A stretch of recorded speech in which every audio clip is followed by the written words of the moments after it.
Mitra Mandiri dan masyarakat Kota Cilegon, kelurahan adalah garda terdepan dalam pelayanan, dalam pembangunan, menjadi ujung tombak dari pemerintah Kota Cilegon dan menjadi relasi pembangunan di Kota Cilegon sendiri. Maka dari itu, masyarakat harus mengetahui apa program-program yang ada di kelurahan. Kita akan gali seperti apa strateginya, akan dibawa kemanakah pembangunan di Kota Cilegon. Mari kita simak wawancara kita dengan Lurah Ketileng, Hilman Setiaji. Assalamualaikum warahmatullahi wabarakatuh. Ketemu lagi di podcast Gerbek Lingkungan. Kali ini Damar sudah ada di depan Lurah Ketileng. Seperti yang tadi Damar sampaikan, kita akan coba ya, akan dibawa kemana nih oleh Pak Hilman Setiaji selaku Lurah. Kita langsung sapa beliau. Selamat sore, selamat pagi mungkin ya. Selamat pagi Kang Damar. Terima kasih. Oke. Gimana sehat Kak Pak Lurah? Alhamdulillah sehat. Fi aunillah. Ya alhamdulillah dengan berkat taufik dan hidayah oleh Allah Subhanahu wa taala sampai hari ini, di pagi hari ini saya pribadi atas nama Lurah Kelurahan Ketileng bisa bertugas dengan sebaik-baiknya. Dan kebetulan hari ini ada kegiatan lomba kelurahan Ada lomba Kecamatan kelurahan ya. Karena emang di kelurahan ini kegiatannya nggak anti-inti ya. Sangat luar biasa. Selain berinteraksi dengan masyarakat, ada lomba kelurahan juga, betul. Ada ya seperti itu. Oke, Pak Lurah, kita kesini sebetulnya paling inti adalah bagaimana cara merubah paradigma ketidakpercayaan masyarakat terhadap pemerintah kelurahan. Banyak yang muncul sesuatu yang memang menjadi ketidakpercayaan itu. Pak Lurah dilantik sekitar April ya, bulan April. Betul. Ya mungkin langsung saja ya, Pak boleh. Damar. Pada pemirsa Mandiri, pemirsa Mandiri, Mitra Mandiri yang saya hormati. Pertama, Assalamualaikum warahmatullahi wabarakatuh. Waalaikumsalam Selamat warahmatullahi pagi kawan-kawan sekalian, Pak Damar, kemudian kawan-kawan sekalian. Ucapan syukur sebetulnya saya sampaikan kepada Allah Subhanahu wa taala karena ini sebagai rasa syukur nikmat. Kata Allah Subhanahu wa taala, kalau kita sudah mensyukuri nikmat, insya Allah kita akan ditambah oleh Allah Subhanahu wa taala, dan keberkahan juga akan ditambah pula kepada kita sekalian. Itu yang pertama. Kemudian yang kedua, betul apa yang tadi disampaikan oleh Kang Damar. Saya atas nama Hilman Setiaji diberikan amanah oleh coretan Pak Wali Kota lewat SK. Tentunya ini amanah dari Allah Subhanahu wa taala. Ini kita akan pergunakan dengan sebaik-baiknya. Amanah yang diberikan oleh Pak Wali Kota akan saya sampaikan untuk kebermanfaatan. Karena seyogianya memang kata satu peribahasa yang sangat lugas sekali, kesuksesan seseorang, keberhasilan seseorang tidak dilihat dari pangkat hari ini yang diemban, kemudian harta yang hari ini dimiliki, tetapi bagaimana kita banyaknya kebermanfaatan terhadap masyarakat. Betul kata Nabi Muhammad, khairun nas anfa'uhum linnas. Kita selalu memberikan kebermanfaatan terhadap manusia. Maka itulah yang namanya manusia sejati. Nah, oleh karenanya saya diberikan amanah oleh Pak Wali Kota tanggal 8 April kalau tidak salah. 8 April. Sampai sekarang kan tanggal 19 Mei, berarti kurang lebih 1 bulan 12 hari. Ya. Nah, itu kita sudah bersyukur tuh kepada Allah Subhanahu wa taala lewatnya Pak Wali Kota diberikan amanah. Gitu Kang Damar. Oke, kita bicara soal amanah dulu nih sebelum ke paradigma yang tadi disampaikan. Sebetulnya memang tanda petik ya. Iya, betul. Ada bahasa kurang kepercayaannya terhadap para lurah atau para camat misalnya yang diberikan amanah oleh Allah Subhanahu wa taala lewat Pak Wali Kota hari ini. Ada banyak yang ya mungkin menilainya bervariatif lah. Iya. Nah, oleh karenanya saya pribadi atas nama Hilman Setiaji semenjak sudah mulai diberikan pelantikan atas kata-kata pelantikan oleh Pak Wali Kota. Kata Pak Wali Kota pada saat kata sambutan di pelantikan itu ada 3 hal. Pak Lurah atau saya sendiri sangat menekankan terhadap 3 itu. Yang pertama, konsolidasi dan sosialisasi terhadap stakeholder yang ada. Ini artinya untuk meyakinkan bahwa figur hari ini yang dipilih oleh Pak Wali Kota sebagai kabinetnya yang paling terbawah. Karena memang kan kelurahan ini sebagai pengejawantahan daripada pemerintah daerah. Iya, betul, gitu Kang. Iya. Jadi bahasa pengejawantahan ini berarti secara luas. Secara makro, bagaimana kelurahan itu menyampaikan visi misi Pak Wali Kota sampai di tahun 2024 itu menjadi Cilegon baru, modern dan bermartabat. Nah, kalau kita kupas tuntas, ada 3 item Cilegon baru, modern, bermartabat. 7 hari nggak bakal selesai. Betul. Tidak akan selesai.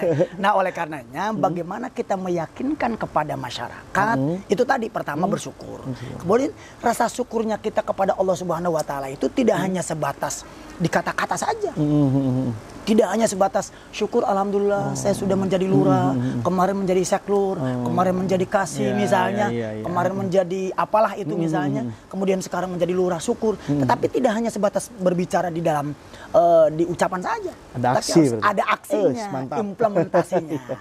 Dan kemarin kami juga dari setelah pelantikan ada kopdar dengan masyarakat, penyampaian bahwa saya itu diberikan mandat oleh Pak Wali Kota untuk bagaimana menjadi transformen.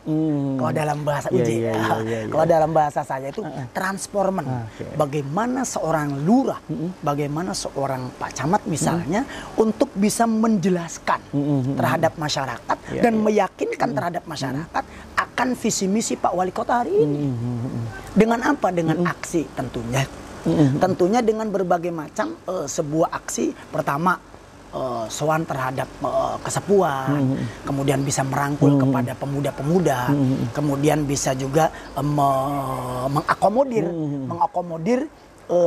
keluh kesah terhadap masyarakat, bagaimana infrastrukturnya, bagaimana kemiskinannya, bagaimana pendidikannya, kan begitu tuh.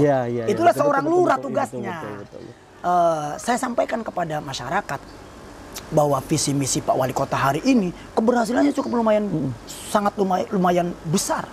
Baru juga 1 tahun sekian penghargaan yang diterima oleh Pak Wali Kota sangat luar biasa. Sampai ada penghargaan Wali Kota yang bervisi ya. Betul. Nah, hari ini apalagi Pak Wali Kota kepala daerah satu-satunya mungkin di Provinsi Banten. Moga saja beliau menjadi visioner yang bisa mensejahterakan masyarakat. Amin. Itu yang pertama. Kemudian yang kedua untuk meyakinkan kepada masyarakat bahwa kita itu tidak salah dipilih oleh Pak Wali Kota. Yang kedua itu harus mengetahui tupoksi kita. Nah, tupoksi, tugas pokok dan fungsi seorang lurah. Apa? Yaitu tadi transformen. Bisa mentransformasikan visi misinya Pak Wali Kota kepada masyarakat. Jadi kalau misalnya masyarakat paling arus bawah tidak tahu misalnya full sarjana sampai hari ini tahun sekarang kan 1000 kan sangat luar biasa. Misalnya tidak tahu, siapa yang disalahkan? Lurah. Oh iya. Karena ujung tombak dari pembangunan dan ujung tombak mentransformasikan, menginformasikan kepada masyarakat seorang lurah. Bagaimana harus baik dengan Pak RT, Pak RW, kemudian mensisipkan sebuah visi misinya Pak Wali Kota ada di pengajian, kemudian ada lingkungan RT. Kemudian sekecil apapun itu ada komunitas di masyarakat kita masuk. Kita sisipkan progres program-program yang sudah dilakukan oleh Pak Wali Kota. Itu yang kedua. Kemudian yang ketiga, mohon maaf, lurah harus dituntut mempunyai inovasi. Inovator. Betul. Kata Pak Wali Kota, yang tadinya tidak bisa menjadi bisa.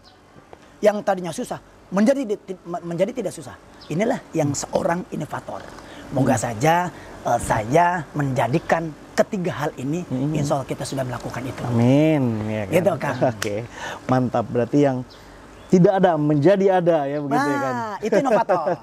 Karena Pak Wali Kota menekankan kepada kita sebagai lurah itu sebagai inisiator yang tadinya tidak ada menjadi ada. Yang ada malah harus ditingkatkan. Contoh di Kelurahan Ketilang ada UMKM. Ada UMKM Kelurahan Ketilang itu sebetulnya dulu waktu itu pernah go internasional, go nasional. Pernah pada waktu ada bazar, kemudian ada wisatawan asing, bule-bule itu datang ke Kelurahan Ketilang. Itu kisaran tahun 2016-an. Insya Allah ke depan di 2023 karena ada costing anggaran, ada inovasi UMKM yang 50 juta. Coba kita akan manfaatkan gitu. Nah dari mulai hari ini kita meniti nih, kemudian mengakselerasikan, kemudian bagaimana ada di Kasih Kesos itu ada pelatihan pengemasan produk. Biasanya kalau produk itu dikemas dengan baik, kemudian dengan dikemas dengan cukup baik, kemudian dilihatnya enak. Nah itu sebetulnya di supermarket itu sebetulnya sih tidak aneh sebetulnya. Iya betul. Barang atau makanan segala macam. Tetapi karena kemasannya cukup cantik, nah maka ini juga bisa akan naikkan harga. Betul. Itu tuh Kang Damar. Meningkatkan ekonomi masyarakat Betul. pula gitu begitu ya. Nah Pak Lurah, berkaitan dengan amanah tadi, dasar Pak Lurah ini sendiri menerima amanah sebagai lurah. Sebenarnya apa sih? Betul. Karena emang tadi masalah pelik ya kan.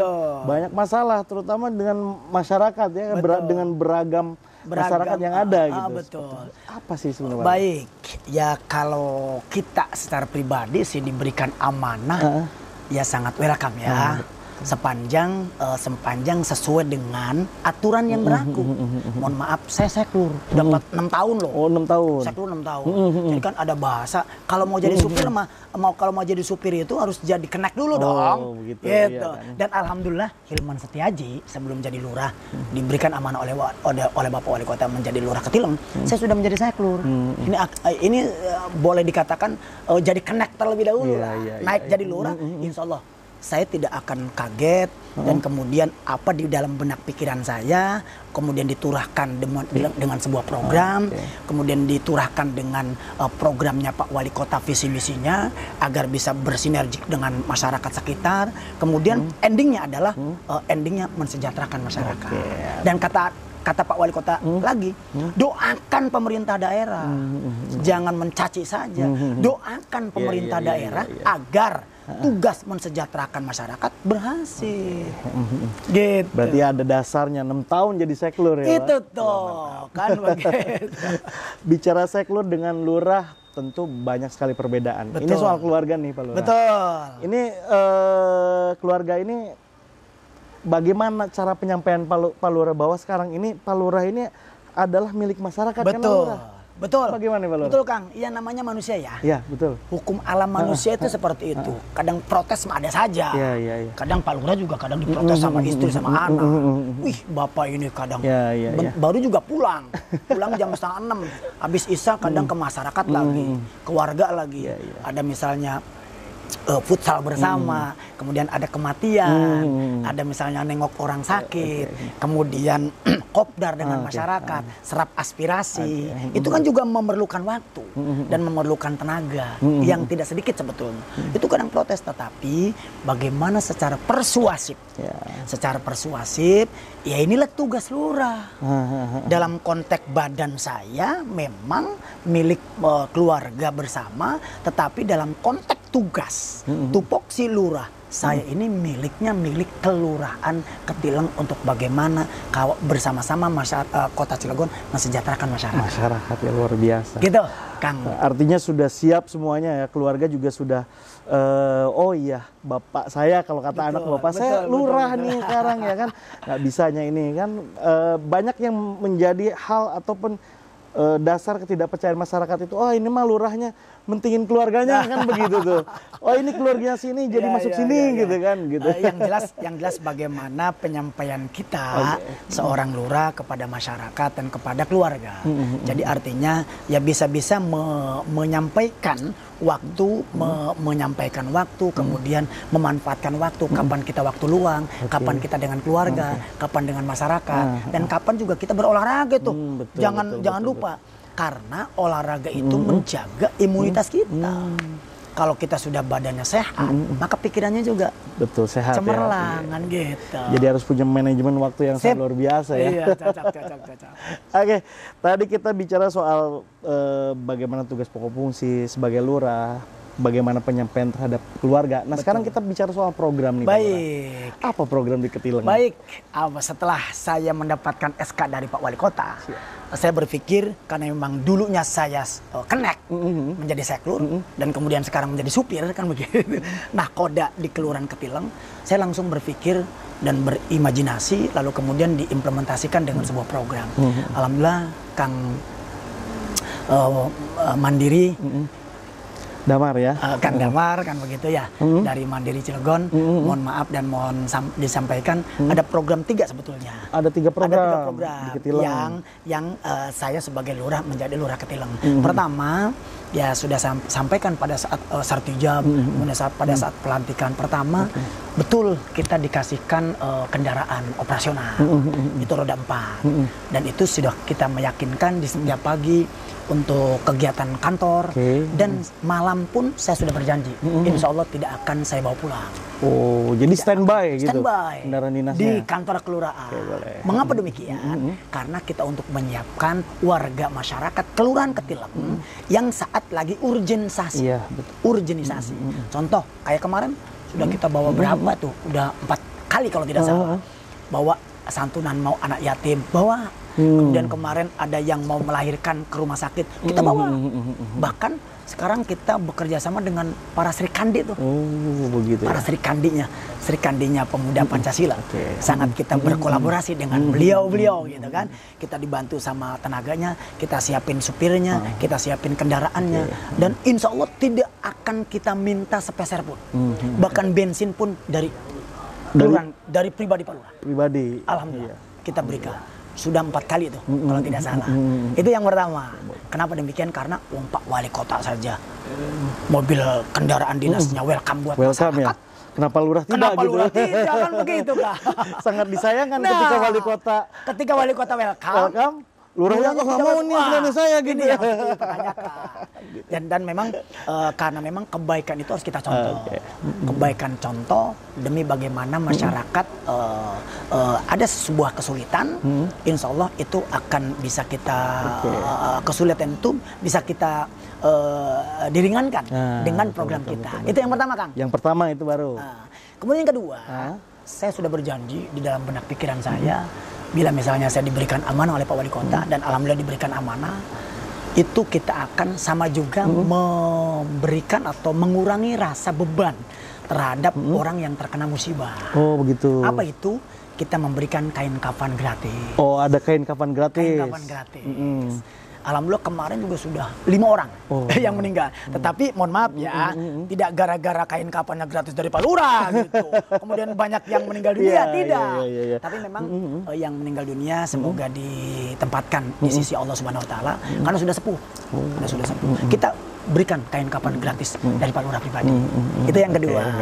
Kemudian yang ketiga terakhir, kita akan membuat rumah aspirasi pembangunan. Rumah aspirasi pembangunan. Oke. Jangan stop dengan aspirasi ya. Boleh. Kalau rumah aspirasi khawatir nanti legislatif. Di rumah aspirasi pembangunan. Ada pembangunannya? Ada pembangunannya.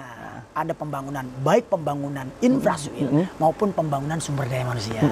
Contoh misalnya ada keluh kesah dari masyarakat terkait dengan infrastruktur yang dilakukan oleh Pokmas, kurang pas dengan sesuai dengan aturan main. Nanti tinggal sampaikan kepada Pak Lurah.